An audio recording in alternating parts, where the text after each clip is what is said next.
News updates. BRS కార్యకర్తలపై Congress కక్షపూర్తంగా వ్యవహరిస్తూ అక్రమ కేసులు పెడుతుంది. మేం కూడా పింక్ బుక్ మెయింటైన్ చేస్తాం, అధికారంలోకి రాగానే అంతకు అంతా తిరిగి చెల్లిస్తాం అని ఎమ్మెల్సీ కల్వకుంట్ల కవిత హెచ్చరించారు.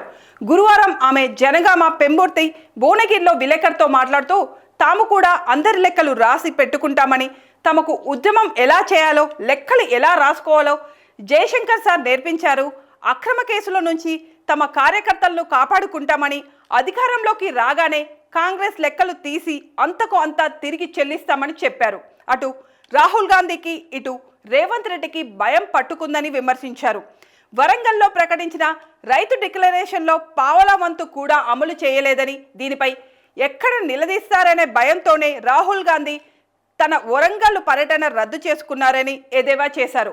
బీఆర్ఎస్ నుంచి ఎన్నికై పార్టీ ఫిరాయించిన కడియం శ్రీహరికి వ్యతిరేకంగా తీర్పు రావటం, తద్వారా స్టేషన్ గన్పూర్లో ఉప ఎన్నిక ఖాయమన్నారు. రాష్ట్రంలో బీసీల జనాభా విషయంలో కాంగ్రెస్ ప్రభుత్వం తప్పుడు లెక్కలు చూపిస్తుందన్నారు.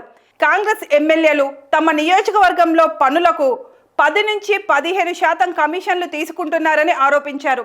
రాష్ట్రంలో ఓవైపు విద్యుత్ కోతలతో సాగునీళ్లు అందక పంట పొలాలు ఎండిపోతున్నాయి.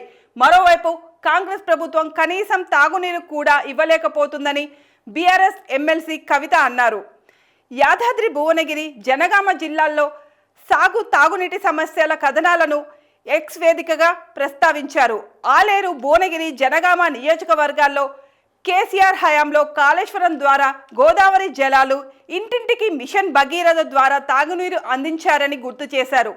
విద్యుత్ సమస్య ఉండొద్దని కేసీఆర్ ప్రభుత్వంలో జిల్లాల్లో పవర్ ప్లాంట్లు ఏర్పాటు చేశారని తెలిపారు. కాంగ్రెస్ ఎమ్మెల్యేలు వాటి ద్వారా సక్రమంగా తాగునీటిని కూడా అందించలేని అసమర్థతలో పడిపోయారని, కేవలం వారు కమిషన్లపై దృష్టి కేంద్రీకరించారని కవిత విమర్శించారు. దేవాదుల, కాళేశ్వరం ప్రాజెక్టుల ద్వారా కేసీఆర్ ఈ ప్రాంతాలకు తాగునీటి వసతులు ఏర్పాటు చేశారన్నారు.